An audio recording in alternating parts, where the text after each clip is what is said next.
Eu sou o Bruno De Mauro e eu estou aqui com a... Cíntia Cruz. No episódio de hoje, a gente vai conversar sobre coragem. Por que esse podcast chama Corajosamente e o poder e o impacto que a coragem pode ter na nossa vida? Qual que é a ideia de coragem lá para os filósofos de antigamente, passando pela ideia de coragem, medo, pânico, audácia, o que a neurociência tem para falar sobre coragem e se existe uma maneira da gente roubar, da gente pular o processo de coragem, pular algumas etapas e já ficar corajoso de cara? Eu e o Bruno vamos conversar um pouquinho sobre isso e, claro, com dicas muito fofas e queridas no final do episódio.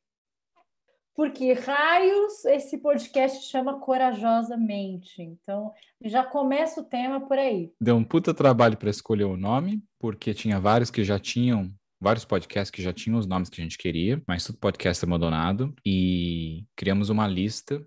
Dentre todos os nomes, o Corajosamente chamou a atenção por um motivo. E quando a gente resolve, não só um podcast, mas quando a gente resolve pôr a cara no mundo, na internet, e falar de qualquer coisa, já é um ato de coragem. O maior medo da maioria das pessoas é falar em público, é falar para a câmera e tudo isso. Esse espaço do Corajosamente, diferente dos espaços que eu estou habituada a frequentar, é um espaço que eu estou falando muito mais de mim dentro desses processos, trazendo mais não da psicologia, mas da psicóloga, da Cíntia, da minha vida pessoal e tudo isso.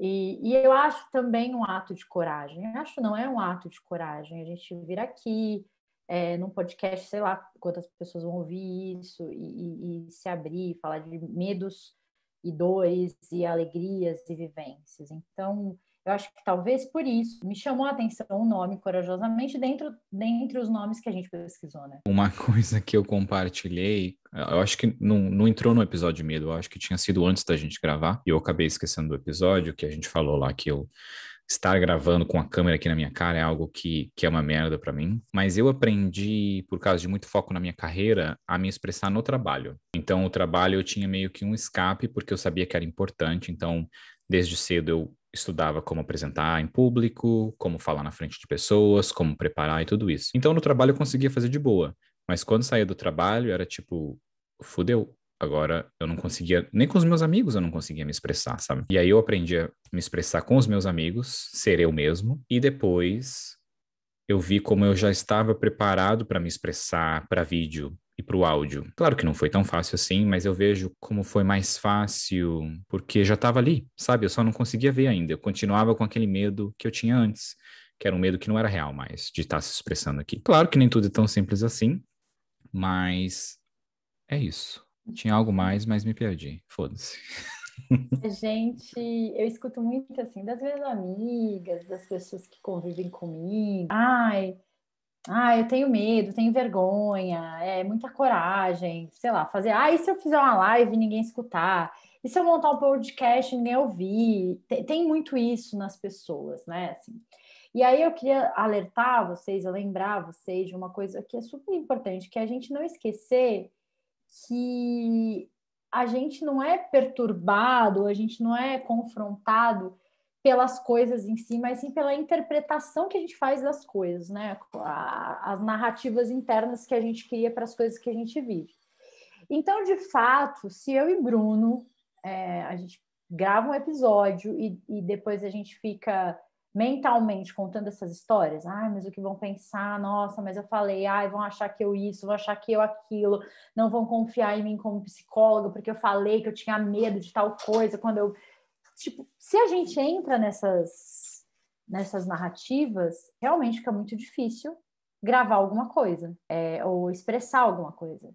Agora, se eu não me deixo levar ou tomar por essas histórias, aí é mais simples e é mais leve, o processo fica mais leve de eu seguir falando as coisas que para mim são importantes. Eu não sei, você percebe dessa maneira, Bruno? Percebo porque quando você diz as coisas para as pessoas e aí depois você fica remoendo aquilo na sua cabeça, sabe? Fica vendo de um jeito e de outro. Ah, o que será que a pessoa pensou? Não devia ter dito desse jeito, devia ter dito de outro jeito. Ou será que eu disse alguma coisa que magoou a pessoa? E depois quando você conversa com a pessoa, tá tudo de boa. Tipo, nada que você disse causou nada do que estava na porra da sua cabeça. Exatamente, estava na sua cabeça. Deu o sentimento do que vinha de você. Porque tem tantas formas de dizer as coisas, é tudo tão mais simples do que a gente faz essa complexidade na nossa cabeça. E a gente sabe os nossos defeitos, e a gente tem essa mania de querer ser perfeito também, né? Não todo mundo, mas a maioria das pessoas tem esse caralho de perfeccionismo que acaba fudendo tudo, porque aí é exatamente quando você fica remoendo ainda mais na sua cabeça o que você disse e como você poderia ter dito aquilo de melhor, ou até o que causou na pessoa dela ouvir aquilo. Tipo, você não controla o que a outra pessoa tá ouvindo, ela vai ouvir o que ela ouve, ela vai sentir o que ela sente com o que você diz. Você tem que simplesmente dizer o que você quer dizer, claro, sem ser um babaca, né? Sem ser grosseiro. E eu acho que é por isso que é tão importante o nosso processo de autoconhecimento e o quanto a gente trabalha isso em terapia, ou em meditação, ou nas nossas autoanálises, porque essas histórias, quando a gente começa a perceber que a gente inventa essas histórias e que muitas vezes elas não são realidade, elas não são pautadas na realidade, elas são interpretações completamente nossas. Conforme a gente vai entendendo essa nossa capacidade de criar essas histórias, a gente também vai tendo consciência, falar, não, pera, não é isso que está acontecendo, não foi isso que o Bruno falou, eu não tenho vestígio nenhum para achar que isso é verdade. Então, você vai melhorando essas narrativas, assim. Então, sei lá, gravei um episódio, não sei, não estava muito confortável com aquele tema, achei que não fluiu e tal. Foi o meu processo, né? Então, eu não estava bem com o tema, achei que não fluiu, achei que não era bem assim e tal. Vou receber feedbacks também, mas primeiro, se eu não tiver esse processo todo trabalhado bem dentro de mim, esses feedbacks, nossa, são bombas, podem detonar a gente. Isso eu tô falando aqui do podcast, mas enfim, na vida, né, Bruno? Qualquer coisa, trabalho, relacionamento e tudo. Então, tem um trecho de uma música do Castelo Branco, que é um cara maravilhoso que eu adoro. Ele fala assim, chama Coragem a música, e ele fala assim, mas se conhecer de verdade, coragem, que coragem. Então, assim, a gente conhecendo para reconhecer essas fragilidades, as coisas que doem mais na gente, precisa de muita coragem e dar esse passo de vir aqui e se expor a maneira que a gente pensa a vida, como a gente encara as coisas, é um ato de coragem, como diria Castelo Branco, que coragem. Você me fez lembrar de uma coisa que aconteceu agora esse fim de semana. No sábado eu fui numa reunião que teve com um amigo. Fazia tempo que eu não saía do meu grupo de amigos e ia para um grupo de amigos que não era meu grupo de amigos, sabe? O que eu vi que aconteceu foi, fazia muito tempo, o meu comportamento antes, mesmo com o meu grupo de amigos, era eu ficava mais calado e me expressava bem pouco. E isso não acontece já há muito tempo com o meu grupo de amigos que já me conhecem. E quando vem pessoas novas nesse grupo também, eu não tenho nenhuma mudança de comportamento. Mas eu vi que estando nesse grupo que foi completamente novo para mim, eu voltei a essa parte ao ficar quieto, sabe? Eu não conseguia me expressar. Na verdade, eu estava guardando esse conteúdo para minha sessão de terapia dessa semana. Mas eu vou aqui dar primeiro com spoilers, mas o episódio vai sair depois da sessão de terapia, então não tem problema. Mas eu vi, foi muito gostoso, quer dizer, foi uma merda, mas a parte que foi gostoso foi porque de vários sentimentos que eu estava tendo ali, depois quando eu cheguei em casa, eu fiquei pensando, tipo, aquele Bruno que não conseguiu falar nada ali, que ficou quieto, ficou introspectivo, aquele não sou mais eu, mas ele ainda existe em mim, porque ele foi presente numa boa parte da minha vida. E aí, naquele ambiente que fazia muito tempo que eu não me colocava, num grupo de pessoas desconhecidas, completamente desconhecidas, ele voltou. Aquele mecanismo de defesa ou aquela coisa que me empodera, que na verdade não empodera, é só uma ilusão na minha cabeça, acabou voltando. Mas eu lembro que antigamente eu me sentiria completamente devastado, porque eu não consegui falar, não consegui me expressar, e tipo, não, aconteceu alguma coisa ali que fez esse Bruno voltar, mas eu sei que aquilo não sou eu. Aquilo é só uma parte que eu precisei numa parte da minha vida que eu não preciso mais. Mas ele voltou nesse período que fazia muito tempo que eu não sentia isso e não via esse Bruno quieto, sabe? Esse Bruno sem se expressar. Entre outras coisas que passaram pela minha cabeça, mas é isso que eu vou compartilhar aqui e depois te digo com spoilers, depois da minha sessão de terapia. Mas assim, será que a gente tem que, no primeiro contato com o grupo, já sair se comunicando, já sair falando? Tô aqui, sei lá, pensando com você, tá? Me metendo aí no Ok. seu processo. A psicóloga Cintia Mas, está aqui, né? não, tô aqui como sua amiga. Claro. Porque às vezes também, pensando nesse contexto de tudo que a gente passou, quarentena, isolamento, realmente essa coisa de estar num grupo novo, de gente completamente nova, eu acho que é natural a gente se preservar um pouco de cara, assim.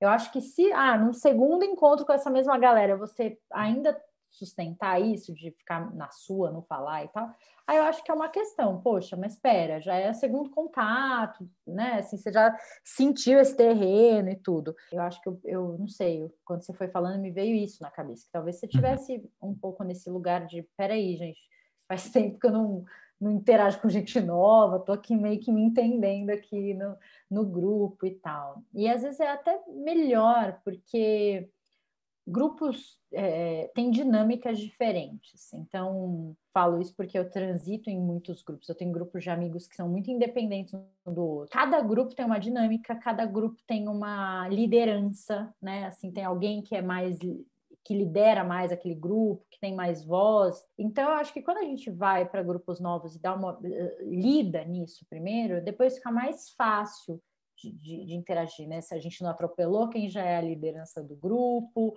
a gente já entendeu ali qual que é a dinâmica, como é que eles funcionam e tudo isso. Então, um exemplo prático, eu tenho grupos de amigos que, assim, naturalmente tem a panelinha dos meninos e a panelinha das meninas, sabe? Os maridos, não sei o quê, as esposas, não sei o que lá e tal. E aí, quando chega alguém novo no grupo, já vi isso acontecer, né? Sei lá, um casal novo, e a mulher vai se meter lá no grupo dos meninos, tá lá conversando, gera um puta desconforto. Ninguém fala, fica todo mundo em quem ela pensa que é para ela falar com os maridos do grupo, sabe? Assim, então, eu acho que é legal ter essa leitura antes. Aí você fala, não, agora eu entendi mais ou menos, vamos ver, né, como é que eu ajo aqui, enfim. O Aristóteles, já voltando aqui para o tema. Eu vou fazer só um ponto aqui, porque algumas pessoas me disseram que a gente começa o podcast já de uma vez. Então, se você está ouvindo até aqui, eu vou dizer, agora o podcast está começando, porque a gente tem... O podcast é nosso e a gente faz do jeito que a gente quer. Mas algumas pessoas me disseram que tem que falar um ponto que é a hora que ela começa. Então, a gente já começou, ele faz alguns minutos. Mas se você é aquela pessoa que precisa ouvir que o podcast começou agora, agora é o ponto que o podcast começou. Então é isso. Vamos, Cíntia. Agora, porque agora a gente vai falar de Aristóteles, a gente vai lá para a antiguidade, a gente vai trazer né, sei lá, um dos pais da filosofia para, né? O Aristóteles falava que coragem é a primeira das qualidades humanas, pois a partir dela é que desenvolvemos todas as outras.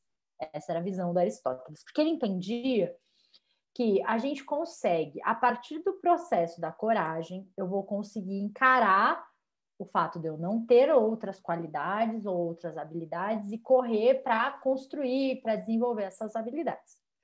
E eu acho legal trazer essa reflexão, porque a gente tem uma ideia de que coragem é falta de medo, é não ter medo. Tipo, cara, o cara não tem medo, ele vai, ele encara tudo e não sei o que e tal. E a gente sabe, e, enfim, quem já estuda, pesquisa um pouco sobre isso, já deve ter ouvido 300 vezes essa frase, que coragem não é falta de medo, coragem é enfrentar o medo. Eu gosto de falar que coragem é medo em um movimento, porque o fato da gente ter medo de alguma coisa, todo mundo tem medo das coisas. E aí eu queria separar um pouquinho também a diferença entre medo e pânico. Aqui, e a gente já fez o podcast sobre medo, então, enfim, né? Se você é nosso ouvinte de verdade, você sabe bem o que é medo. Porque foi o primeiro episódio também. E assim, nossa, não lembro. Não entendi, não entendi. Por que você não lembra? O que aconteceu aí? Mas o medo, ele é um estado de alerta, é como se fosse uma conscientização que o teu corpo dá para os riscos que você pode correr. Então, quando você está lá na beira do abismo, num prédio muito alto, e você se aproxima da janela, coisa assim, você vai sentir medo, porque é um vir-a-ser, né? O seu corpo está falando, olha, isso é perigoso, você pode se machucar, você pode morrer, pode perder a vida. Se você não tivesse medo de ser atropelado, você não olharia para os dois lados na hora de atravessar a rua, com atenção e tal. Então, o medo, ele tem esse lugar aí de conscientização dos riscos, é um estado de alerta de fato.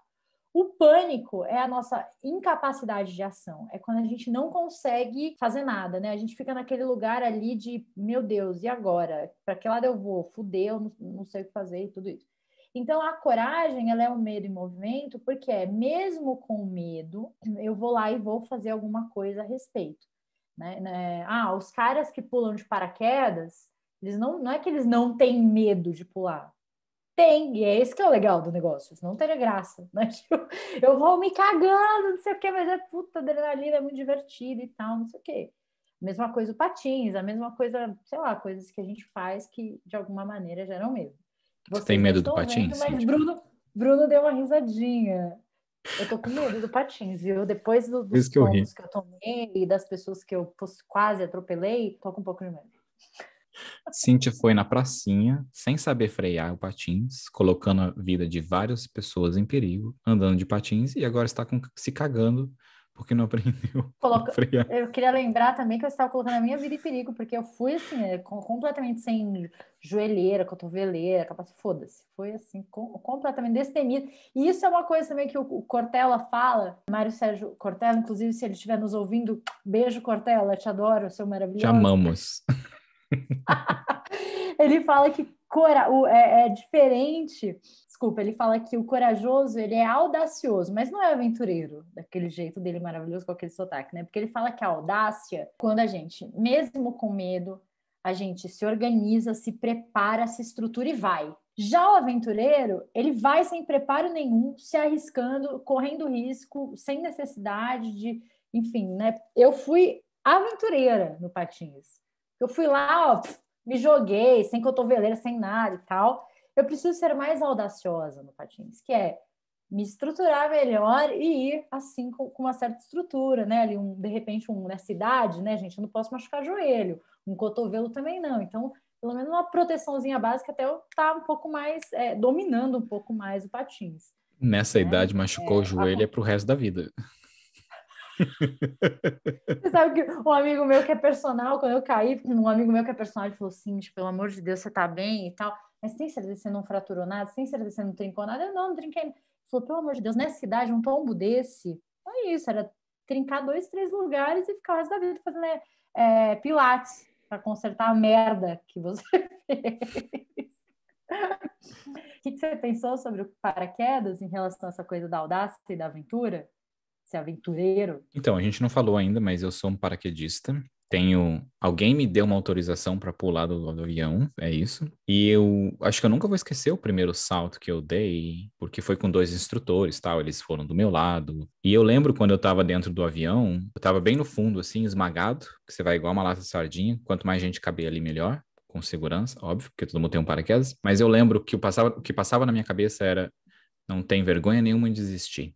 Você pode desistir, ninguém vai ficar te zoando por muito tempo, depois você volta outro dia, ou talvez nem volta mais. Isso foi o tempo todo subiu. Os 10 minutos estava subindo, que para mim parecia umas 5 horas, só passava isso na minha cabeça. Você pode desistir, você pode desistir.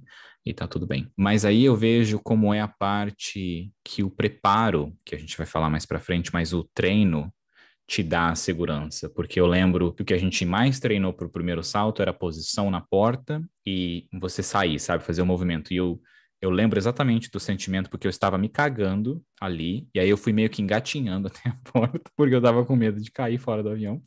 E aí eu lembro que na hora que eu me coloquei na posição na porta ali, sabe que você põe uma mão de cada lado, e eu olhei para o instrutor assim, eu não lembro de sentir medo nenhum. Eu só lembro que eu tinha uma sequência para fazer ali, e depois eu estava fora do avião. É só isso que eu lembro. E como foi assim, o medo foi embora, sabe? Porque, claro, enquanto eu estava caindo, eu acredito que meu cérebro estava em modo de sobrevivência, porque eu lembro de poucas coisas. Eu lembro que eu passei no primeiro salto, seja lá o exercício que eu lembro do exercício, mas o exercício que tinha que fazer eu fiz certo e passei no primeiro salto. Eu lembro que esse medo vem de vez em quando, agora saltando. Eu vejo que a diferença que eu sinto hoje é, sabe quando você tá andando de carro numa rodovia, assim, que você não tá com medo? Você tá dentro do carro e você tá indo para um lugar. E eu sinto que o avião hoje é isso, que ele me passa.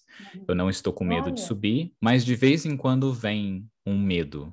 Vem um medo que eu fico me perguntando, por que eu faço isso? Por que eu tô aqui? E aí sempre que esse medo vem, ele vai embora quando eu pouso o paraquedas. Quando eu pouso, eu sei que exatamente é por isso que eu faço isso. Eu sei que aquele sentimento que me dá ali na hora que eu fiz tudo aquilo, aquele medo todo, sabe, é por isso que eu faço. É por esse sentimento, seja lá o que for, na hora que eu pouso. Que legal saber dessa parte da tua relação com o paraquedismo e tudo.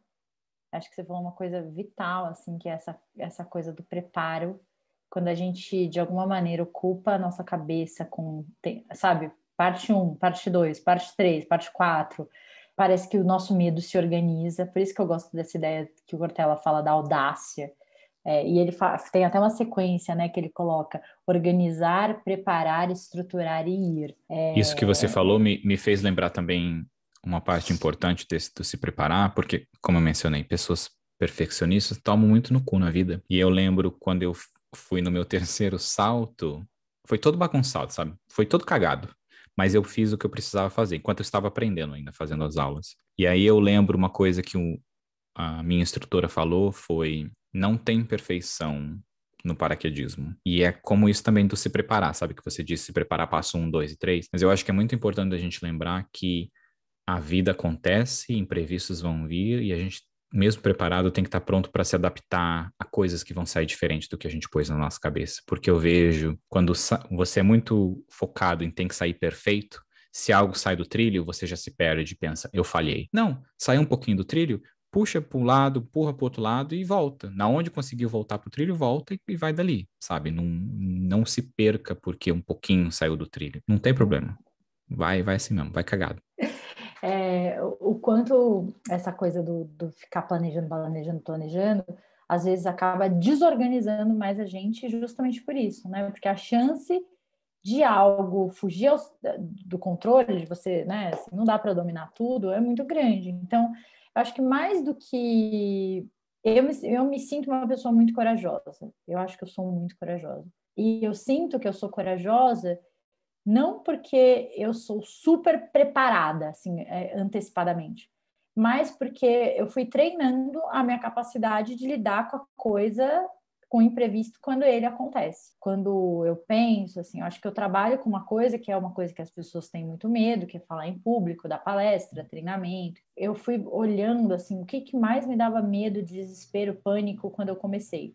Eu falar alguma bobagem, de alguém fazer alguma pergunta que eu não conseguia responder, que eu não saberia responder e tal. Então, eu me preparei para isso, tanto no conteúdo do que eu falo, estudei, pesquisei, tanto que até hoje eu falo, gente, eu li uma pesquisa, não lembro o nome, porque eu já li muitas pesquisas na vida, porque eu ficava desesperada. Sabe quando essas verdades, que na verdade não são verdades, que as pessoas vão replicando, que viram uma verdade? Tipo assim, tem umas pesquisas que rolam, né? Esse lance, por Política, né? exemplo. Mas, tipo, até esse lance de você estar assistindo um filme e aparecer uma palavra de que aquilo vai te direcionar de alguma maneira, não é verdade, enfim. E também para ter uma técnica para falar em público. Então, eu fui estudando técnicas e me estruturando para isso, a ponto de hoje isso ser muito natural. Eu não entro numa palestra e falo, bom, agora eu vou fazer uma piada que é para quebrar o gelo de não sei. Não, tipo, já a técnica já está interiorizada porque eu estudei e pratiquei bastante. Que foi? Você não segue o padrão TEDx? Porque eu lembro uma vez que eu estava estudando sobre apresentação e alguém ensinou esse padrão TEDx. E desde que ensinaram isso, eu nunca esqueci de que fazer essa piada no começo e como eles faziam o breakdown das coisas. Tipo, eu vejo muita palestra para. Ai, não consigo falar a palavra. Padrão. Padrão. Padrão. Eita, pô. Eu vejo muita palestra padrão TEDx. Isso, foi agora. Ei, fonoaudiólogos, se estiverem nos ouvindo, manda um oi. Obrigado, Cintia. Muito obrigado. Ai, Depois eu corto ó, essa mas você parte, sabe ninguém que vai saber que eu me fudi no padrão. Olha aí, agora veio. não é para cortar. Mas ó, você sabe que isso é uma coisa também que as pessoas falam, elogiam muito a minha dicção na palestra e tal. E eu treinei muito assim, não que eu treinei dicção, mas eu tinha uma mania que depois eu fiquei sabendo que é um jeito de treinar a dicção, que é, já que você está lendo alguma coisa, um livro, lê em voz alta e em várias velocidades. E eu tinha esse hábito, eu não lembro porque, se foi alguém que me ensinou, enfim, só fica a dica aí, mas o que eu estava falando era do preparo. Então, sim, tem padrão TED, ou tem várias formas e tal, mas o que eu queria dizer é, hoje, eu acho que eu aprendi na hora da pergunta que eu não sei responder, ou de alguém que está mais irritado, ou alguém inconveniente na palestra, eu aprendi a respirar e pensar naquele momento como vou lidar com aquilo. Eu nunca vou esquecer, uma vez um amigo meu, que é músico, tinha banda, tocava, e ele ficava muito desesperado, tipo assim, intervalo entre uma música e outra não pode ser demorado. Não dá, porque assim, por mais que você afine os instrumentos antes do show, eles vão desafinando no decorrer, a luz, tudo isso, né, interfere e tal. Então, assim, tem que afinar logo e tal. E ele tinha essa neura. E aí, uma vez ele foi no show do Caetano Veloso. Inclusive, Caetano, se você estiver ouvindo a gente, beijo para você, a gente te adora. Amamos também. É só amor aqui, Cintia. Nossa, amor total, que é o coraçãozinho pro Caetano. E aí ele falou assim, cara, o Caetano, ele entre uma música e outra, ou se ele vai pegar, sei lá, ele tá com violão, vai trocar de violão. Cara, ele faz tudo numa tranquilidade, assim, uma segurança, tipo, gente, sabe, calma, não vou... vai, pega, senta, afina, respira, fala com os músicos, tudo bem, Ele falou, cara, não é um incômodo para a gente que está assistindo, pelo contrário, sabe, você fica vendo ali a dinâmica dele com os músicos e tal. E ele falou que depois disso ele começou a aceitar o fato de que às vezes no meio do show ele precisa parar, respirar e tal. Isso foi uma grande lição para mim, não só para as palestras, mas para a vida, né? Às vezes as pessoas estão te contando alguma coisa, você não precisa responder de imediato. Às vezes eu, tipo, dou uma olhada, sei lá, eu paro, não dá para responder tudo imediatamente. Acho que foi um pouco desse meu processo, assim, e eu sempre sinto um frio na barriga, e você falou do paraquedas, eu lembrei muito. Pré-palestra, assim, quando a gente está ali naquela salinha de preparação para entrar e tal, e eu já falei para públicos de vários tamanhos, me dá um frio na barriga, uma ansiedade, mas assim, a hora que eu piso no palco, é isso que você falou. Eu tenho uma sequência, coisas que precisam ser faladas. Eu tenho o tempo que já está rolando ali, que eu preciso controlar. Isso vem em primeiro lugar, assim, a coisa vai fluindo, mas porque teve um preparo. Então, coragem é medo em movimento. E eu sinto isso quando eu estou executando um trabalho desse, alguma coisa assim. Quero citar uma letra do Mundo Bita, para quem tem filho pequeno, criança, sabe que o Mundo Bita tem um projeto, né, ensina várias emoções para as crianças, é muito legal, as musiquinhas e tal. Tem uma sobrinha pequena, adora o Mundo Bita, e eles têm uma musiquinha sobre coragem que fala: coragem, o gás que ajuda a gente a levantar. Tipo, quando, sabe, cai, se machuca, coragem é esse gás que te ajuda a levantar, a seguir, maravilhoso. Mundo Bita, fica a dica musical. Como nós já entramos na área de dicas, mesmo no meio, foda-se, não precisa esperar até o final para já ouvir as dicas. Eu vou vou compartilhar uma aqui, que é a que eu uso às vezes comigo, que é a de lembrar. A primeira coisa é você escrever num papel quais são os seus superpoderes e quais são as suas fraquezas, sabe? Porque a gente não sabe tudo. Igual quando você está na palestra, vai ter pergunta ali que talvez você não saiba. E se você pretender que você sabe que você vai estar se sabotando ali, porque você internamente sabe que você está pretendendo, que você não sabe. E aí eu vejo que esse exercício de colocar num papel, você coloca num papel que é mais fácil de lembrar, né, quando você está anotando, coisas que eu sou bom, ou coisas que eu sou foda, você chame como você quiser os seus superpoderes, e coisas que eu sou fraco, porque eu não me sinto confortável falando sobre, porque eu tenho pouco conhecimento e etc. Aí o que acontece é, quando eu vejo que o assunto é algo que é sobre o que eu tenho o meu superpoder, eu consigo me ver falando sobre aquilo, me expressando, dizendo o que vem na minha cabeça, porque eu tenho conhecimento sobre aquilo. E quando eu vejo que é um assunto que é partes que eu não sei, eu vejo que o meu comportamento é mais assim, tipo, eu não sei, crio uma ação de tentar achar a resposta depois, ou perguntar para alguém, ou dar o caminho para alguém procurar isso. Mas aí também com essa lista de fraquezas, por assim dizer, mas não é fraqueza, é só coisas porque ou você não gosta, ou porque você ainda não teve tempo de aprender aquilo. E aí com essa lista, por exemplo, eu sei coisas ali que eu não gosto, então eu não quero aprender aquilo. Eu não vou aprender aquilo porque eu não gosto. E outras coisas que eu ainda não tive muito tempo para colocar ali e não aprendi muito. Então eu vejo que isso me ajuda muito E eu tento compartilhar isso com as pessoas também, de focar no que você sabe, porque aí você não está pretendendo. E quando você não está pretendendo, é muito mais fácil, porque aí você está sendo você mesmo. Que é aquela coisa do, sabe, quando eu sei eu falo, quando eu não sei eu escuto. E tem uma coisa que eu aprendi muito nas palestras, às vezes eu tô lá, eu cito muito autor e tal, e filósofos, não sei o quê. Aí às vezes vem umas perguntas do tipo, mas qual é a relação disso com a teoria do Gardner? Sei lá, eu posso de repente nem saber quem é o Gardner, do que essa pessoa tá falando. E aí ao invés de eu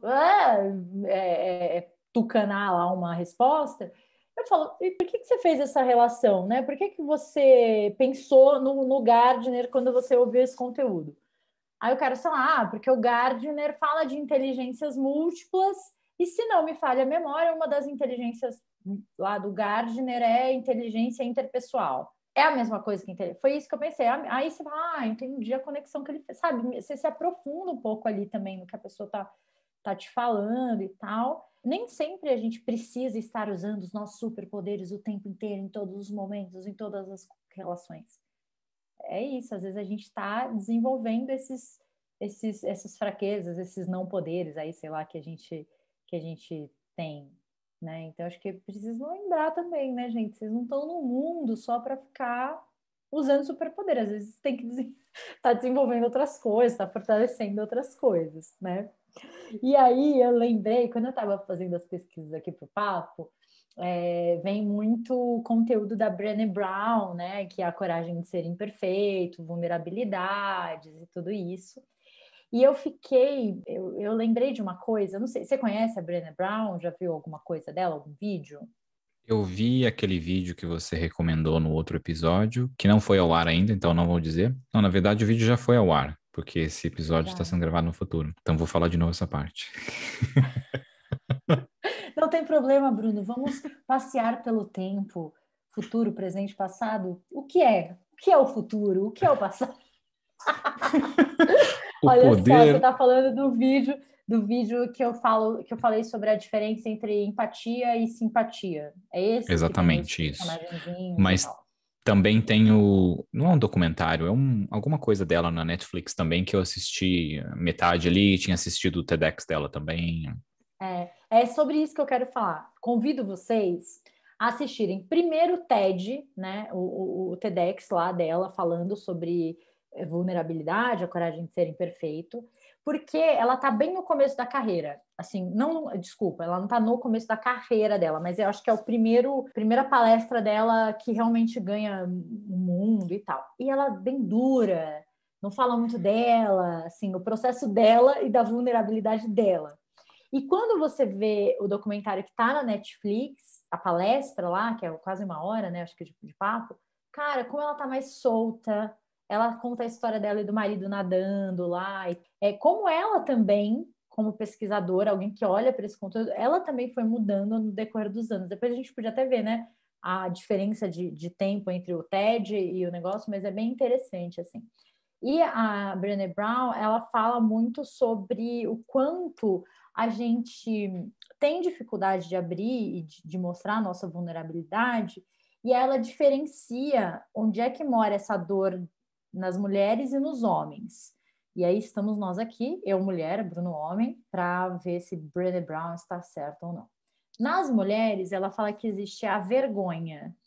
Vergonha é o que vai sempre fazer com que a mulher fique nesse processo de mostrar só o que é perfeitinho e tal. Então, vergonha do corpo, vergonha de não ser uma mãe perfeita. Existe uma construção social em que a mulher tem que fazer mil coisas e ainda numa certa leveza. Nossa, como é tranquilo ser mãe, trabalhar e não sei o quê, e ser bonita e trepar bem e tudo isso. Então, ela fala que é uma vergonha eu tenho vergonha de parecer que não sou o suficiente. Isso é muito comum na mulher, né? E aí, quando eu escuto isso, dói fundo, porque de fato, né, assim, fico eu aqui com as minhas dores. Nath, meu psicólogo, se estiver ouvindo a gente, beijo para você, a gente gosta de você. No caso dos homens, a questão da vulnerabilidade tem a ver com não parecer fraco. Fazer de tudo, né? Defender a autoimagem e tudo isso para não deixar transparecer o quão fraco ele pode ser ou ele é. Então, aqueles casos, tipo, você tem um amigo todo fodido, sem grana, você sabe que ele tá falido, mas a mulher dele não sabe, porque ele não consegue olhar para a família e falar, olha, sei lá, deu ruim aqui, não consegui gerenciar as coisas e não quer mostrar essa fraqueza. Às vezes fica anos tentando sustentar o nível de vida que eles têm e tal, para não abrir isso que aconteceu e tal. Então, ela fala muito sobre a questão de abrir a vulnerabilidade. Na mulher tem a ver com a vergonha, com sempre querer parecer perfeita e que tá tudo bem. No homem, a questão de não parecer fraco, sempre mostrar que ele dá conta, que ele é forte, que ele consegue. Você quer que eu diga o que eu vejo ali? Porque é essa merda mesmo. É essa merda mesmo. Eu lembro um período da Merda, minha né? vida. É uma merda. Eu lembro um período da minha vida que eu não lembrava a última vez que eu tinha chorado. Eu sentia dor porque eu queria chorar e eu não sabia como chorar, porque era tanto tempo segurando o choro e tipo, não chora ou isso, ou que merda que foi por um longo período. E eu lembro de como doía, como se eu tivesse choro. Sabe aquela dor de choro, mas não sai choro nenhum, que parece que fica entalado em você? Porque eu chorar, como a gente falou no outro episódio da tristeza, é tipo, é importante, você põe pra fora, você vive aquele sentimento e aí você ajuda ele a passar. Quando você não consegue fazer essa merda, aquela merda fica ali dentro de você, e aí vem outra merda e fica ali dentro, e vai só cagando aquilo ali. E há pouco tempo eu tava falando com um amigo, e eu perguntei pra ele, tipo, você consegue chorar? E ele falou pra mim que ele não conseguia chorar. E eu senti exatamente essa parte dessa dor, porque é assim que a gente cresce e a gente cria o homem, né? Que é, você tem que ser forte, porque até quando o homem tem um lado mais afeminado ou um lado mais feminino, é uma parte de, tipo, isso também é fraqueza, né? Porque visto a mulher como algo fraco, então você não pode ter essa parte Frágil, né? frágil, isso, exatamente. A mulher como algo frágil, você, homem, não pode ter nada frágil. Então, se você tem algo que é mais afeminado, você é frágil, então você não pode. Você tem que ser homem, tem que ter a postura de homem e essa merda toda. É uma merda. É uma merda. É rir mesmo porque é uma merda.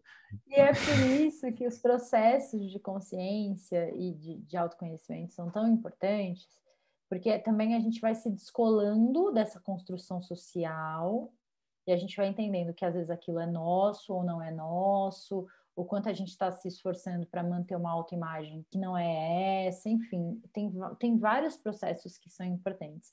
E aí eu acho interessante, estava pensando sobre o nosso papo aqui, o meu problema, assim, a minha falta de coragem, a minha covardia, não sei que nome dá, não é em minha questão não mora em, nossa, que coragem de falar em público e tal. Eu lido muito melhor com isso do que ter que falar sobre o que eu sinto em relação a alguém. Eu acho que eu preciso de mais coragem na minha vida pessoal do que na minha vida profissional. É isso que eu quero dizer.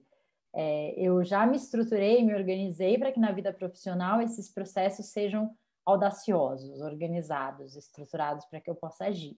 Na vida pessoal é que é a dificuldade, no meu caso, né? Eu tive, agora já estou bem melhor, mas assim, eu tinha muita dificuldade de conseguir falar para os meus amigos o quanto eles eram importantes, ou o quanto eu gostava deles, ou quanto fazia diferença para mim eles estarem ou não presentes ali comigo. Também em relação aos meus irmãos, a minha mãe, né? É isso, tem coragem de dar uma palestra para, sei lá, 5.000 pessoas e não tem coragem de falar te amo para um irmão ou minha mãe, né? Isso foi um processo assim bem mais doloroso do que as palestras, de construir essas conversas e de abrir esses sentimentos. Acho que eu falei isso em alguns outros episódios, né? Eu sempre fui uma pessoa e eu tinha orgulho disso, hoje não tenho mais, mas de tipo enterrar coisas assim, emoções, incômodos, e mágoas, virar a cara para alguém, ficar anos sem falar e tipo, seguir minha vida, nem me preocupo mais com isso, e, tipo, não. Isso tá ali aberto, sim, tá sangrando. Sempre me vem na cabeça aquela cena do Cisne Negro, que tem uma cena que ela tá ferida, machucada, e aí você só vai ver no final da cena, porque o sangue começa a aparecer na roupa, mas que ela estava ferida o tempo inteiro ali. né? E tal. Eu não quero isso para minha vida, sabe? Eu lembro de ter uma conversa com uma pessoa chamada Cíntia Cruz pelo WhatsApp, e eu lembro que a gente estava tendo uma conversa similar a essa, e ela me disse, que eu vou dar crédito a essa pessoa, né? Que ela falou: Inclusive, se você estiver nos ouvindo, Cíntia, beijo, a gente te adora. beijo, seus cachinhos são maravilhosos. Ela falou que o trabalho valida a gente, né? Porque o trabalho tem uma etiqueta, o trabalho tem um. Esse é o jeito certo de fazer. Então, você tem alguém, tem um processo e tem um business que te valida naquilo que você faz, né? Então, você sabe que quando você faz certo, é porque aquele é o jeito certo de fazer. Claro que tem o seu toque pessoal e tudo isso, mas você tem uma validação ali. E a vida pessoal não tem isso, né? Porque quem valida o que você sente? Você valida o que você sente. Não tem alguém que vai validar. E quando você diz te amo pra alguém, é você sendo honesto com o que você tá sentindo, indiferente se a outra pessoa vai te dizer eu te amo, né? Indiferente se a outra pessoa sabe dizer eu te amo, ou sabe sentir amor, ou qualquer outro sentimento que venha. E essa parte volta de novo ao autoconhecimento, porque você sabendo que aquilo que você sente é o suficiente, quando você diz para outra pessoa, se ela te dá, aquilo é maravilhoso, mas se ela não te dá, você também vê por esse lado que, tipo, eu sinto isso, e é isso que é meu. É meu e ninguém vai tirar. É isso. Ai, enfim, como funciona a coragem no nosso cérebro? Acho que é importante também falar sobre isso, né? Eu já vi algumas pessoas colocando coragem como emoções de base, enfim, cada um tem a sua leitura, eu não colocaria dessa forma, tá? Mas eu queria relembrar uma coisa: quando a gente está falando de medo, de ansiedade, tem uma parte do nosso cérebro que é acionada quando a gente está com medo, quando a gente está ansioso, que é a amígdala. Não é a amígdala aqui da garganta, tá, gente? É a amígdala, tem um G ali. Tem uma parte bem na base ali do cérebro, bem no. Tem gente que fala que é o nosso cérebro animal, enfim. E então a amígdala, quando ela é acionada, tem muito aquela coisa inicial de você travar. Eu falei, acho que sobre isso quando a gente falou de medo, né? Quando você, sei lá, faz um barulho. Eu tô aqui com o Bruno, faz um barulho, uma explosão, alguma coisa na rua. Primeiro a gente tem uma coisa meio de pã, né? Dá uma travadinha assim, depois a gente, nossa, o que aconteceu? É igual cachorro, gato, você bate palma, faz algum barulho, primeiro eles dão uma travada assim, e depois eles têm uma reação, te atacar, ou correr, ou fugir e tal, né? E a amígdala é muito responsável por isso. Só que o que acontece? Ao mesmo tempo que a amígdala é ativada no momento de medo, tem uma outra área, eu até não tenho o nome aqui porque eu não ia lembrar de cabeça, que eu sou péssima para nomes das áreas cerebrais, mas é córtex cingulado anterior à área subgenual, acho que é, mas todo mundo fala córtex cingulado anterior, que é uma área coladinha com a amígdala, e elas são ativadas ao mesmo tempo. Só que essa área desse córtex cingulado é a área que é ativada quando a gente decide enfrentar. Quando essas duas áreas são ativadas, a amígdala e o córtex cingulado, eles são ativados, um não bloqueia o outro. Então você consegue sim, mesmo com medo, enfrentar e ter uma ação. Só que tem um segredo aí. Quanto mais você reforça e trabalha o teu córtex cingulado anterior, mais você, vou falar assim, mais você enfraquece a sua amígdala. Então, quanto mais você enfrenta, vai aprendendo a enfrentar os seus processos de medo, mais você vai enfraquecendo essa parte do ficar paralisado quando algo de ruim, sei lá, acontece com você. E aí, sabendo disso e lembrando das coisas que eu já vivi na minha vida, eu percebo quanto, mesmo sem consciência, eu fui trabalhando esse processo. Porque eu tenho uma frase minha que é assim: na maioria das vezes eu fico com medo de alguma coisa porque eu não sei fazer ou porque eu não tenho conhecimento suficiente. Então, por exemplo, vou pular da cachoeira. Nossa, eu morro de medo. Por quê? Pode ter pedra, pode ser raso, pode ser um tronco, pode ter não sei o quê, nananá. Se eu vou lá primeiro na parte de baixo, mergulho, vejo qual é que é a profundidade e tal, nossa, já minimiza completamente, assim, não completamente, mas vai minimizar muito o medo de ter essa ação, né? Nossa, eu tenho muito medo de palestra, de qualquer coisa. Quanto mais eu tiver conhecimento, mais eu vou conseguindo enfrentar. E eu já fiz muito isso na minha vida. Por outro lado, tem muitas pessoas que fizeram pouquíssimas vezes isso na vida. Porque elas sempre se deixaram ali, ou não eram incentivadas, estimuladas e tal, a dar esse passo para além da paralisação natural que o medo traz, ali aquela paralisação inicial. Pensando nisso, a gente pode pensar aqui num exercício para fazer, para treinar essa questão da coragem no cérebro. Mas eu não quero ainda dar essa dica, quero deixar para o final, porque eu quero falar também de uma outra pesquisadora que eu gosto bastante, que vai falar um pouco sobre coragem também, um pouco, não, ela fala bastante, que é a Amy Cuddy, com a pesquisa dela lá da fisiologia do poder, fisiologia da coragem, que ela fala, que é aquela da posição do super-homem, sabe? Não sei se você já ouviu falar.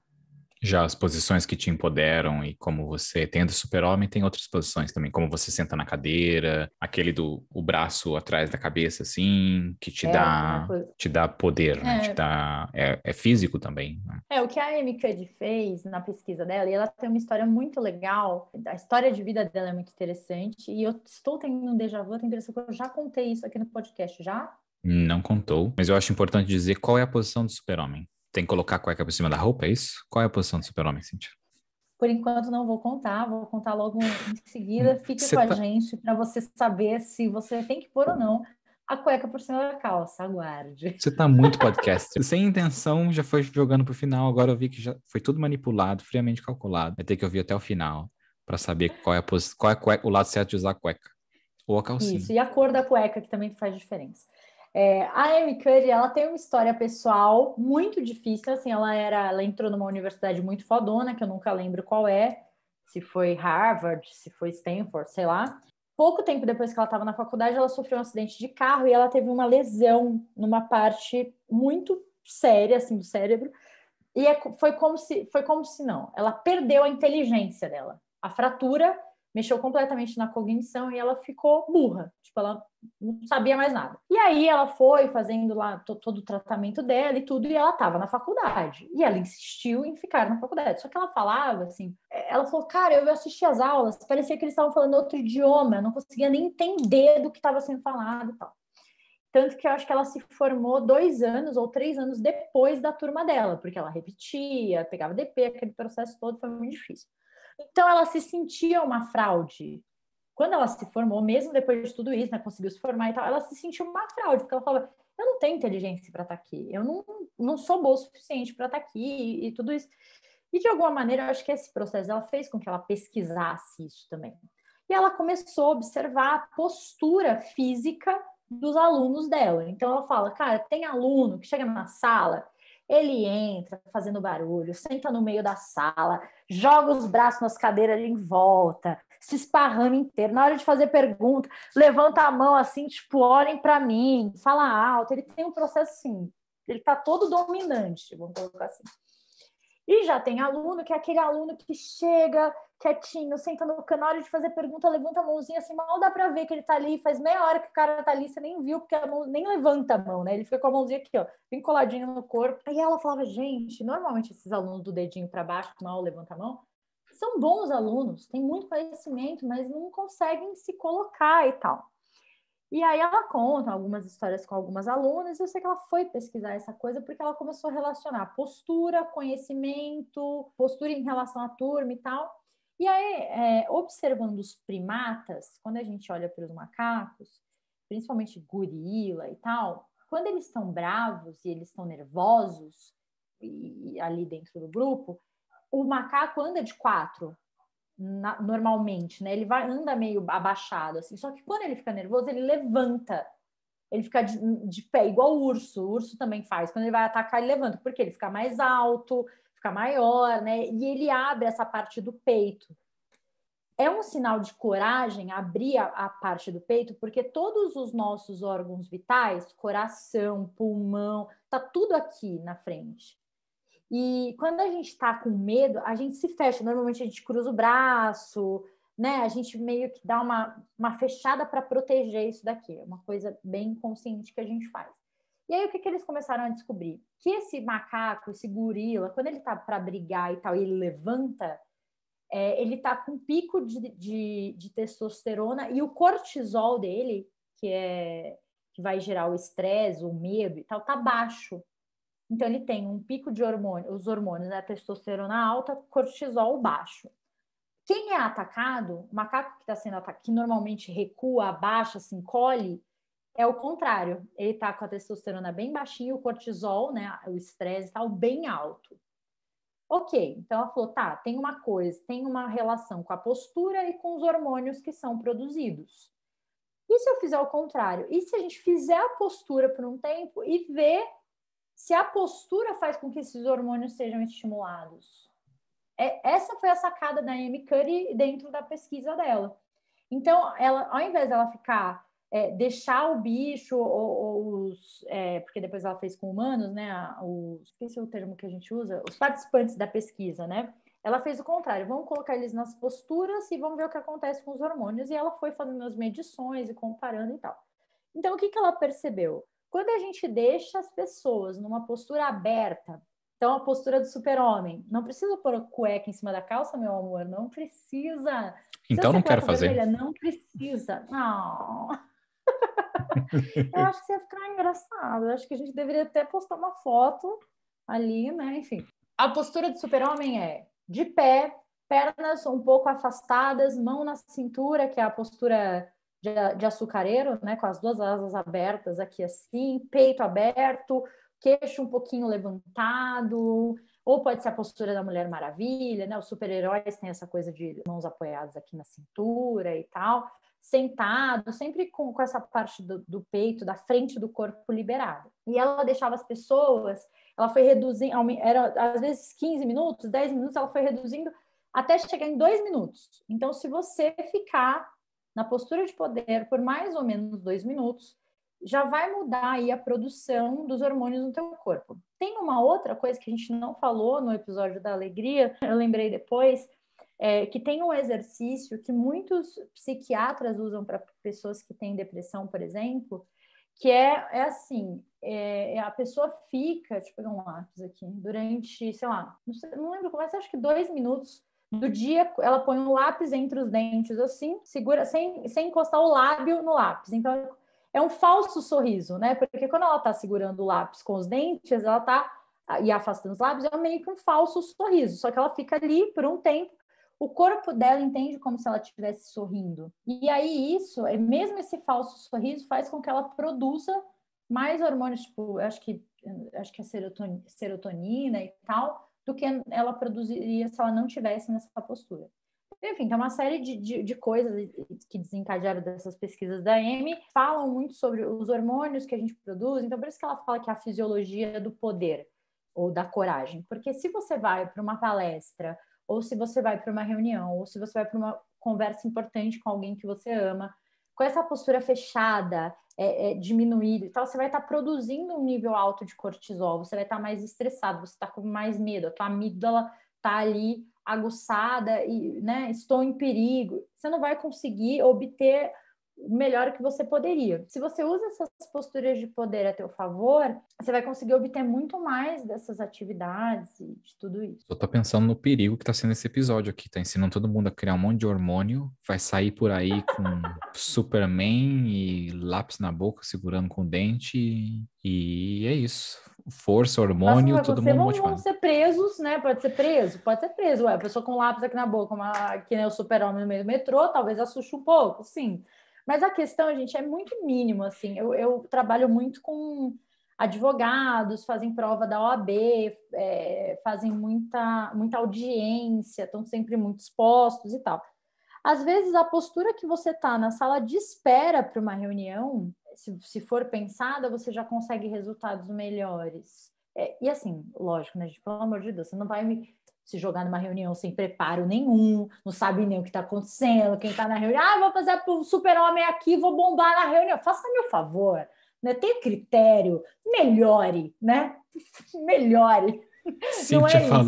Cíntia falou que é só vir na posição do Superman na reunião e é isso, acabou, é isso. Se der bosta, depois vou xingar ela no Twitter. Culpa minha. Isso que aconteceu. É culpa da Cíntia, pelo amor de Deus, gente, não é isso que eu tô dizendo, né? Mas assim, eu tenho muitos dos meus clientes estudam, se preparam para a prova da ordem, Aí tá lá fazendo a prova, parece um caramujo, né? Todo um gruvinhado. Não, gente, mantém uma postura, sustenta ali, porque é importante para você conseguir ter os hormônios que você precisa durante o período que você vai ficar ali. E a mesma coisa na preparação da reunião, preparação para a palestra. Eu, normalmente, pré-palestra, assim, 10 minutinhos antes de entrar no palco, eu gosto de ficar em pé, já, sabe, andando de um lado para o outro, pensando ali meio um pouquinho no que eu vou falar e tal. Tem gente que escuta música, né?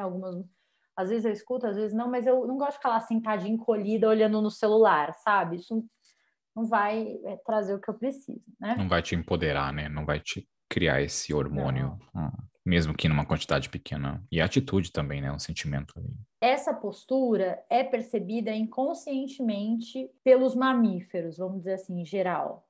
Então, a gente tem uma coisa muito primária lendo a postura corporal do outro. Quando você está numa reunião com uma postura mais aberta e tal, as pessoas estão lendo isso também como dominância social. Isso é importante. Uma pergunta que vem na minha cabeça é como fazer dominância pelo Zoom, que a pessoa está vendo o pescoço e a sua testa. Mas o que veio na minha cabeça é um pouco antes do que a gente está falando. Então, você quer mandar a sua pergunta e depois eu volto? Eu ia perguntar o quanto você se sente dominante nos teus contextos, assim, de comunicação e de tudo isso, pensando agora que a gente ampliou isso para além do que está na tua cabeça, né? Mas assim, Uhum. da tua postura, porque você falou dessa coisa do Zoom, eu posso até responder um pouco, vocês não estão me vendo aqui, mas sei lá, eu tô mais colada aqui na câmera com o Bruno, então ele tá vendo, sei lá, meu rosto e um pedacinho aqui do meu ombro, pescoço. Mas se você quer passar uma imagem de dominância pelo Zoom, talvez valha se afastar um pouco mais para que a pessoa possa te ver um pouco mais. E ao invés de estar sentado, tipo, meio jogado na cadeira, meio debruçado aqui no negócio do apoio de braço aqui e tal, se você está, sei lá, sentado mais retinho, aberto, falando mais assim, com os Com as braços mais mãos. abertos, com as mãos mais tranquilo, um outro lugar de eu falar assim com você que eu falar aqui meio encostada, meio, né? E a gente vai desmontando durante uma reunião. Sabe quando você começa a reunião assim, todo bonitão, e aí no final você já tá meio debruçado na mesa, segurando a cabeça, assim, tipo, gente, não dá, né? Mas eu acho que a outra pergunta que você quer fazer, ela combina com o que eu queria falar, que é sobre os ambientes seguros, que é o ambiente seguro que eu vou falar aqui. E a gente vê se isso combina. Se combinar, você continua na meada. Se não combinar, a gente vê o que acontece. Mas eu queria voltar uma pequena parte naquilo que você falou da cachoeira. Você não vai se jogar lá do topo sem saber que aquele ambiente é seguro, porque você não quer morrer, você não quer se machucar, se quebrar inteiro. E eu penso como é esse ambiente seguro também vem de como a gente foi criado, né? De como a gente foi criado com os nossos pais, ou seja quem for que criou a gente, e como existe ou não, vou até dizer, se você deu a sorte de ser criado num ambiente seguro que te permitiu cometer erro, que te permitiu não ser julgado ou se sentir menos julgado, que te deu um ambiente ali para você conseguir descobrir quem você é e falhar fora do mundo, porque você tinha proteção em casa, sabe? Você teve um ambiente que te acolheu. Então eu vejo que é até como você descobre você mesmo, você meio que tá meio que roubando na vida, assim, sabe? Porque um ambiente seguro em casa te proporcionou a descobrir muito mais cedo coisas sobre você. Então você acaba roubando na parte de saber que mesmo se o mundo não é seguro para mim, tem um ambiente que é seguro para mim ali, que tem esse lugar que eu posso ir. E esse lugar que eu posso ir, depois ele acaba mudando de sendo essa casa dos pais para você mesmo, que você se torna seu ambiente seguro e você sabe que mesmo que o mundo te machuque ou que tenha pedra ali embaixo daquela água, você sabe como se manter seguro ali, porque você se acolhe, você se basta. Porque a gente pode, assim, pensar sobre isso e entrar num vórtice eterno de, meu Deus, não tive segurança na minha infância, agora fudeu, não me sinto seguro no mundo. Ou a gente pode construir, como você falou, esses espaços de segurança a partir do que a gente entende que vai nos deixar mais seguros e confortáveis e tal. Então é isso. Conheço pessoas que vão para uma palestra e gostam de improvisar, elas não gostam de ter um roteiro, elas estudam, vão pegando os conteúdos, chega lá, elas se sentem seguras assim. Quando você dá um roteiro, elas ficam angustiadas, tipo, tem que seguir esse roteiro, se perdem todos, se atrapalham inteiras e tal. Já conhecem o processo delas. Já tem gente que é ao contrário, que precisa saber para onde está indo e tal. Mas cabe a gente construir esses lugares. E quando eu falo da postura, eu acho que essa questão, a postura não vai resolver suas feridas de infância. Por mais que desenrole, desenvolva a produção de hormônios, tudo, ela não vai resolver. Mas ela já é um comecinho, ela já te dá alguma coisa por onde começar. Né? Uma vez eu e o Caio, a gente ficou brincando nos stories e deu um rebuliço, porque a gente estava falando, ele estava aqui em casa comigo, a gente tomando café e tal, e eu falei, cara, não tem coisa pior que gente que chega numa festa, parece que está pedindo desculpa por ter vindo, de tão encolhido, de tão, ai meu Deus, estou atrapalhando, tipo, não, se é para ir para um lugar com essa postura, não vá, você vai se sentir mal, aí parece que as pessoas se sentem mal, também, cara, ela está desconfortável. Aí eu brinquei com ele e falei assim, eu gosto de gente que chega nos lugares como se fosse dono do lugar, sabe? Uma cara assim, que chega e tal, né? E a gente tava brincando com isso. E as pessoas, mas não é melhor desenvolver o autoconhecimento, a segurança em si, ao invés de ficar só fingindo? Claro que é. Mas às vezes você tem uma apresentação de uma semana para outra, às vezes você tem uma coisa importante para fazer que não vai dar tempo de desenvolver esse negócio. Então, enquanto você desenvolve toda essa sua autossegurança, mais estruturada e tal, vai usando essas técnicas mais rasas, vamos chamar assim, né? Mas que é a postura do super-homem e tudo isso. E aí tem o treino que a gente pode fazer aqui, coloquei passo a passo, porque eu estou muito Mas didática. eu acho importante falar disso também, porque mesmo depois que você já descobriu isso e você já sabe identificar essa parte, que você já se basta na maior parte do tempo, é importante lembrar também que tem momentos da vida que a gente tá para baixo, né? A gente tá ali triste, a energia tá baixa, então fazer um Superman, colocar uma cueca, não, a cueca não, fazer um Superman, estufar o peito, colocar o lápis na boca, te ajuda a voltar aquele pouco de energia que você precisa. E é também aquilo que você consegue identificar, por exemplo, que eu mencionei antes, para mim limpar minha casa me deixa feliz. Ter minha casa organizada, limpa, a roupa, a louça, tudo limpo. Então eu sei que quando eu tô naquele ambiente ali meio merda, meio para baixo, eu vou agora começar a fazer a posição do Superman, porque eu não fazia. Então vou lavar a minha casa na posição do Superman e vou potencializar duas coisas ali ao mesmo tempo de energia boa, enquanto a gente fica meio para baixo, que faz parte também. E aí, um exercício que eu quero dar, assim, só para organizar, porque a gente falou várias coisas, e acho que tem um exercício que passa por tudo que a gente fala de uma maneira mais organizada. Então, o primeiro deles é a gente escrever uma situação em que você enfrentou algo que você não queria. Pode ser uma coisa simples, mas assim, um negócio que eu estava com medo e que eu enfrentei. Então, por exemplo, eu lembro, por muito tempo eu não soube nadar, né? Eu aprendi a nadar com acho que 30 anos. E aí a gente ia para uma praia que tinha um deck, um pierzinho, assim. Então, normalmente a gente ia nadando até lá, subia no pier, que devia ter uns 2 ou 3 metros da água, dependia se o mar estivesse baixo ou não, mas dava uns 3 metros, eu acho, 4. Então a gente subia no pier e pulava lá do pier na água. E eu morria de medo daquele raio, daquele pier, de pular daquela merda, daquele negócio. Eu nadava meio cachorrinho, me virava. Eu nunca fui aquela que cai na água, ai meu Deus, vou morrer afogada. Eu me virava, mas eu não tinha técnica, assim, eu não nadava direito. Então, nossa, pra eu pular daquela merda, daquele negócio, era um drama, um desespero. Vamos lá, passo 1, anote algo que você enfrentou. Passo 2 é busque lembrar o que você sentiu antes de enfrentar a situação, sintomas físicos e sensações, para a gente realmente entrar em contato com o medo. Então, quando eu lembro dessa situação, eu me lembro lá em pé no pier, metade dos meus amigos lá na água falando, vem, dá, tipo, sabe, tá tudo bem, não sei o que, você vai conseguir e tal, e eu, tipo, meu coração dava até falta de ar, eu falava, não vou conseguir porque eu não tô conseguindo respirar nem fora da água, a hora que eu caí, fudeu, né? Assim, quais são os sintomas físicos? Depois, você vai pensar em quais foram os pensamentos e as falas que te ajudaram a tomar a decisão de enfrentar. E aí, eu lembro que eu olhei aquilo tudo, eu não conseguia respirar. Aí eu pensei, bom, eu vou cair na água, tem mais 4 pessoas lá. Se eu não conseguir subir, que é muito difícil, porque a gente cai naturalmente, o corpo sobe, né?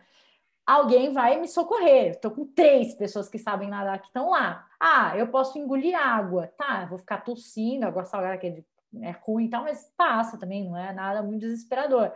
Eu posso cair, sei lá, e bater sei lá, não tinha nada de arriscado, de perigoso. E aí, depois que eu tive essa conversa, eu fui e deu certo, caí, subi e tal, e todo mundo lá em volta, desesperado. Eu, gente, calma, eu tô bem. Quase eles me afogaram. Não foi. Agora toda segura, né? Sai daqui, eu não preciso de você, estou bem, estou nadando. Sai, agora eu tô seguro, fiz meu processo aqui e tal, né? E aí, depois, o quarto passo é como é que você se sentiu depois que você enfrentou essa situação. Relembrar vai te ajudar a ativar esse circuito de enfrentamento, porque aqui a gente está voltando lá no exercício da amígdala e do córtex cingulado, né? Então, assim, eu tive medo, minha amígdala estava lá, tipo, caralho, não faz isso, fudeu, né? Mas eu consegui enfrentar mesmo assim. E depois disso, depois que eu vi, falei, nem é tudo isso, gente, foi fácil, não sei o quê. Aí já fiquei meio atrevida, aí já fui lá para o aventureiro do Cortella, né? Já tava me jogando de qualquer jeito, enfim. Mas esse processo faz a gente entender e perceber como que, de alguma maneira, a gente foi criando esse circuito novo de enfrentamento. Você pode, por um tempo, só pensar sobre essas coisas, sobre essas situações em que você teve enfrentamento, sem necessariamente fazer alguma coisa, entrar em ação, como se fosse um treino mesmo. Então, assim, você não vai, ok, fiz esse exercício, agora eu vou lá dar uma palestra e eu nunca dei uma palestra. Não é isso. É um treino. Então, vai pensando sobre várias situações, a maneira que você pensou para enfrentar aquilo, a maneira que você se organizou. Isso vai ajudar também o seu cérebro a ter essa organização prática em outras situações do teu dia a dia, de enfrentamento e tal. Queria dizer algo importante agora também para aquela mesma pessoa que precisa que seja dito quando o programa começa, precisa também dizer quando o programa está chegando ao final. Então agora, você que precisa dessa informação, estamos chegando ao final, vamos para aquela parte gostosa em que a Cintia vai dar 20 filmes e o Bruno vai se fuder depois para colocar todos eles na descrição do áudio. Mas é isso, é gostosa. Quantos filmes você tem dessa vez, Cintia? Dessa vez eu tenho um filme e tenho alguns livros para indicar sobre Boa. isso. Então, eu acho que o filme que eu quero indicar é o Em Busca da Felicidade, com Will Smith, porque é um medo, ele vai tratar de uma coragem, de um medo de uma coragem que vai num lugar muito profundo do homem, que é essa ideia de parecer fraco perante o filho, e do quanto ele, e das coisas que ele não dominava, do quanto ele precisou entrar em ação mesmo com medo e mesmo perdido para que as coisas acontecessem. Acho um filme bem simbólico em relação a medo versus coragem. Quero indicar o livro da Amy Cuddy, que chama O Poder da Presença, e o livro da Brené Brown, que é A Coragem de Ser Imperfeito. Tenho dois filmes que eu vim preparado para os dois filmes, já estavam aqui na minha mente. O primeiro filme chama Gênio Indomável, com Robin Williams. E esse filme é muito gostoso, porque ele fala de todos os sentimentos que nós já falamos nesse episódio, nesse podcast aqui. Então, olha só que perfeição, eu nem tinha percebido Que isso, mas fechamento, eu planejei desde o começo. Bruno, Olha, gênio. exato. Tava tudo planejado. Tudo foi gravado para que eu desse a sugestão desse filme. Gênio Indomável é o primeiro filme. Tem na Netflix, então corre lá, paga a mensalidade, assistir aquela delícia. E o outro chama Um Limite Entre Nós, com Viola Davis, aquela mulher maravilhosa. Muito amor também por aquela mulher, que ganhou todos os Se ela prêmios que estiver tem no ouvindo a mundo. gente, Não vai Viola, entender se porra nenhuma. vai saber. Depois a gente manda um tweet para ela em inglês. Mas esse filme, eu vou dar um alerta que eu recomendei para alguns amigos já, eles não gostaram, porque é um filme meio lento, meio bem emotivo, assim, sabe, os personagens. E ela, né? Ela, tipo, é muito foda. Eu não sei se ela ganhou o Oscar nesse filme. Tenho quase certeza que sim, mas talvez esteja errado, não lembro. Mas é isso. Gênio Indomável e Um Limite Entre Nós. Uau! E eu quero dar dicas de música também. Posso fechar com dicas musicais? Claro. Tem as duas músicas que eu citei hoje, que é a do Castelo Branco, que chama Coragem, que é muito bonitinha, fofa. Do Mundo Bita, quem tiver filho, é legal já, né? Colocando ali a criança nesse mood. E o Abre as Asas, da Ana Treia, que é uma música que eu gosto muito e que fala muito sobre ter coragem de sair de certos estados emocionais, ter coragem de sair de certas situações, deixar para trás o que não te cabe mais. Então, acho que sugiro que vocês ouçam essa música depois desse podcast. É isso. Foi muito corajoso da sua parte, Bruno, enfrentar as gravações desse podcast comigo, estar enfrentando. Não sei nem se é enfrentar, porque agora já tá de boa, né? Agora você já tá igual no paraquedas. Agora é só prazer, e quando eu me pergunto por que que eu faço isso, a gente chega no final do episódio aqui, eu lembro por que que eu faço isso. Porque é uma delícia. Bater papo com você é Ah, muito bom, e a pesquisa que a gente faz, e é isso. Sempre bom te ver. espero que seja uma delícia para as pessoas nos ouvirem também. Beijo, até o próximo episódio. Um beijo, até.